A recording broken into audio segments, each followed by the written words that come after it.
Everybody, it's your boy Armon, and we're back with another video. Get in here, everybody, get in here.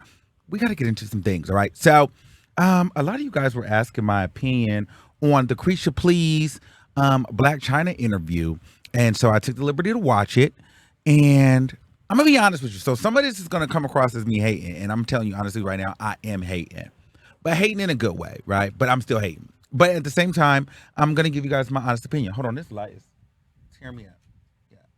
There it goes. All right.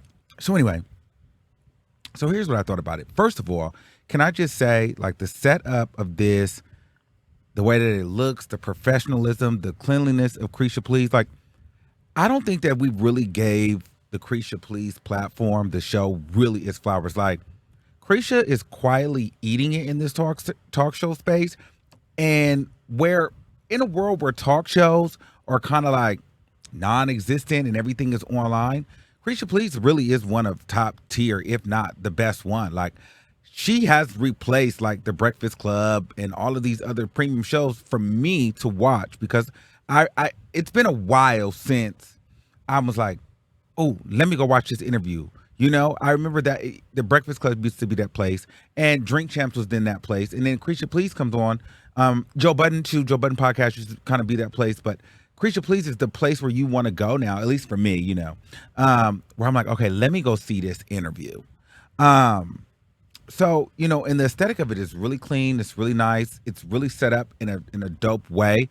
And she gets really good artists up there and, you know, people in the industry.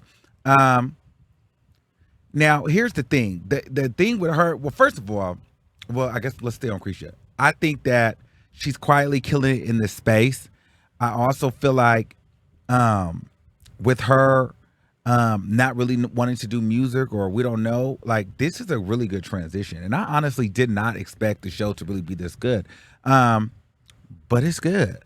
Now, I am a little salty, though, because I feel like, and Saucy Santana did say this, I am a little salty, though, because I do feel like if it was a man in her seat, especially a gay man, I don't feel like we would be able to ask the questions that she asked. And I also feel like a lot of the reasons why people don't come on to, you know, certain platforms is because they feel as though, you know, we are going to ask the risque questions. We're going to ask the raunchy questions. We're going to ask the controversial questions that people don't want to talk about. However, everybody goes on Caresha Please and be so comfortable with being asked those questions.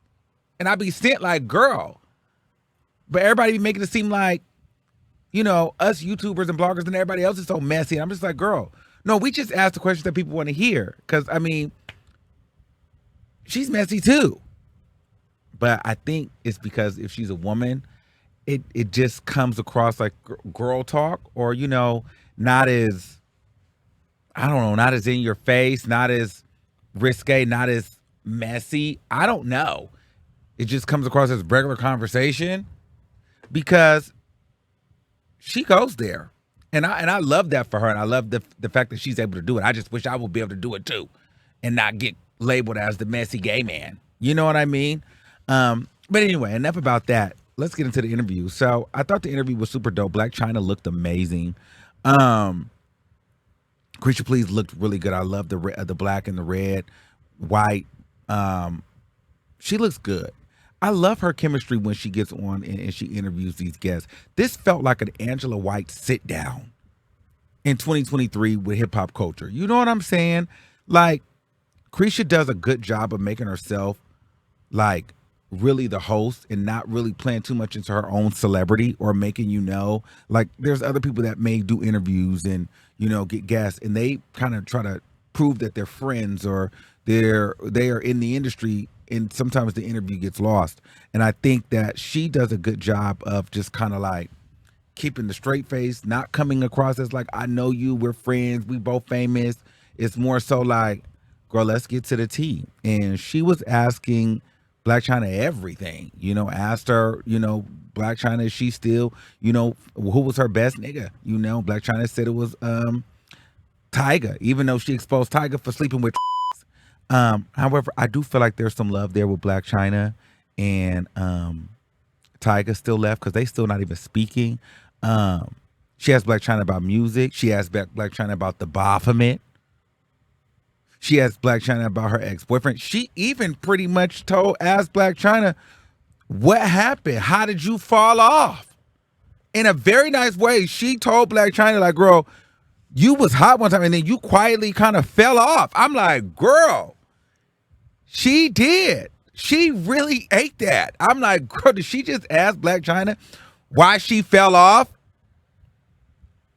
She did. You got to get into the interview. It was good. She asked her that. She asked her about Tokyo Tony and why that relationship was so crazy and what happened. And Blac Chyna, through this process, is so media trained and so good, but then she gives you enough. You know what I mean? And she felt like open to talk.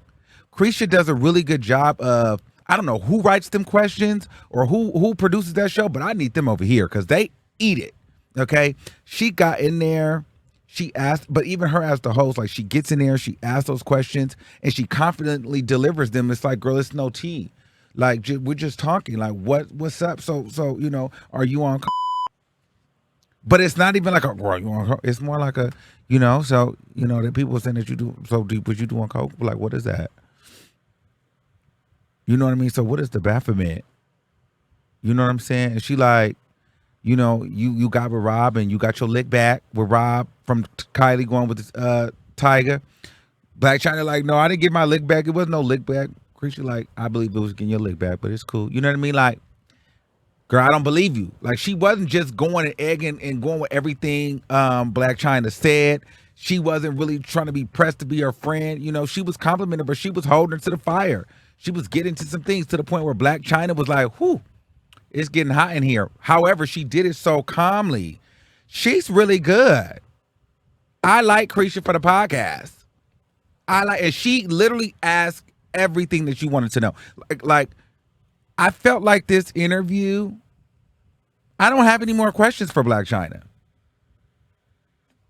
I have no more questions. I feel like I understand her more. I feel like I get it.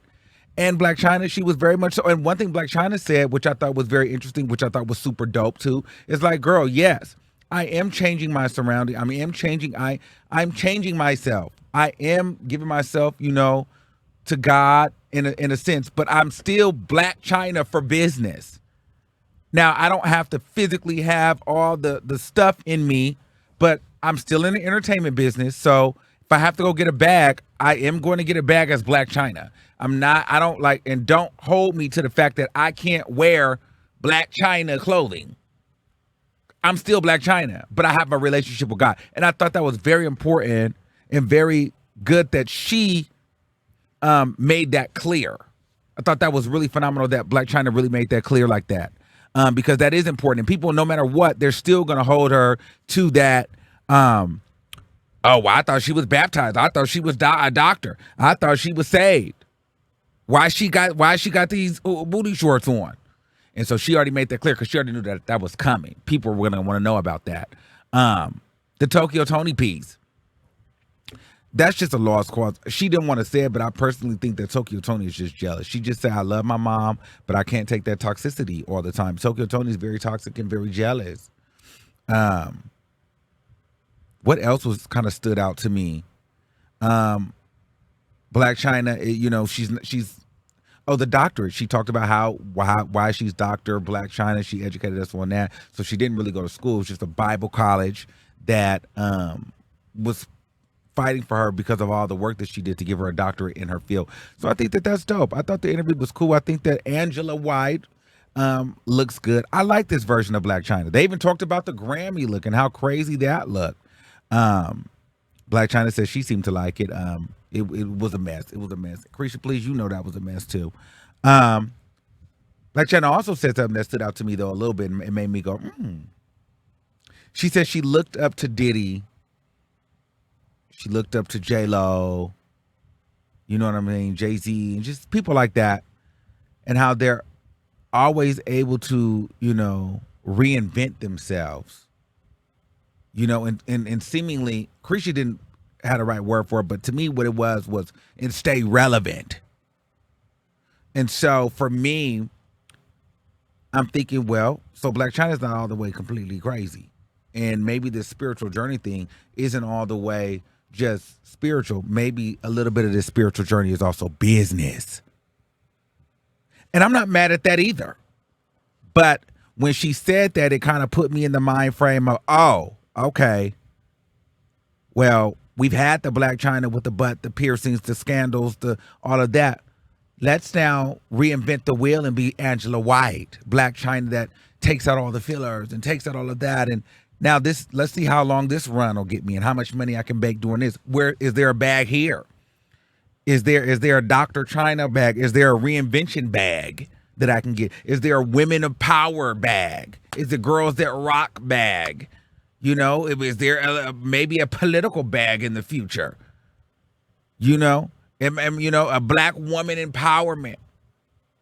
You know, a whole reverse bag, a strippers reunite a reunite bag for the good of God.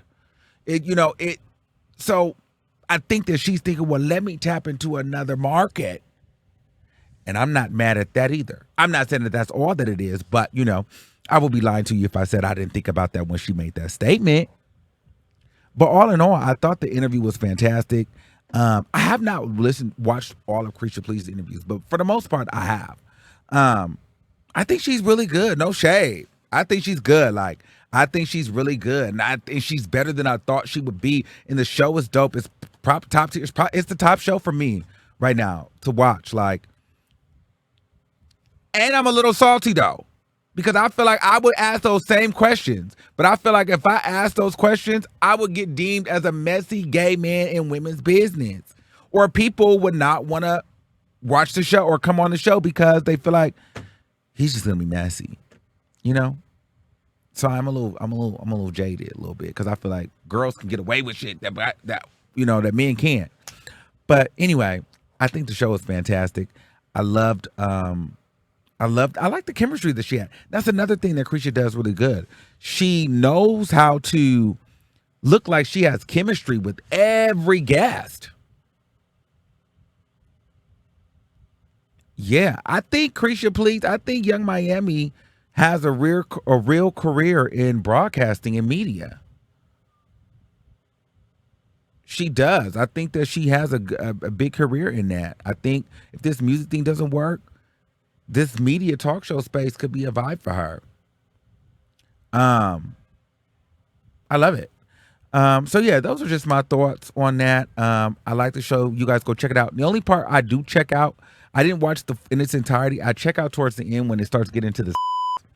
I don't really care about all the nasty stuff and what's the nastiest thing you did and how many doing all that. That'd be too much for me. So I kind of check out with that. You know, not my thing, not my style. But like when we get into like, you know, the music, the relationships, the, you know, all of these things, I like that. Oh, another thing Blac Chyna said that was super dope is pretty much, you know, and things that I do and I resonate with it well is, you know, Young Miami asked her, does she still do music? You know, she does lashes, she does this. Blac Chyna like, yeah, I do it all. I'm throwing everything against the wall and something to stick. And I think everything that you like to do, you should be able to do it all. Like doing one thing as a creative too much it makes it boring. Like I feel like you should be able to try everything. And I don't know what this society is where we just automatically are programmed to like when we see a person at who they are, we don't want to accept anything new from them. But I think as creators, that's one of the biggest challenges. You start something, but then you want to try something new, but then your audience is kind of like not all the way receptive. But you have to be able to just throw a bunch of different things against the wall and see what sticks and see what you like. And I like that because I knew that, like, I mean, I am that person.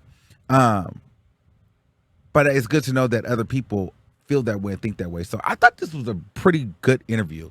It was dope. I really liked it. 10 out of 10 for me. So yeah, make sure you guys go check it out. It's very informative. Caresha Please did her thing. Blac Chyna did her thing. It was a dope interview. It was super dope. And yeah. So let me know what you guys think in the comments below. Did you guys like the interview? What did you guys take away from it? Do you like Caresha Please? Do you like Angela White? What's the tea? Let me know in the comments below. And until next time, make sure you keep that same energy and we'll see you soon. Peace out.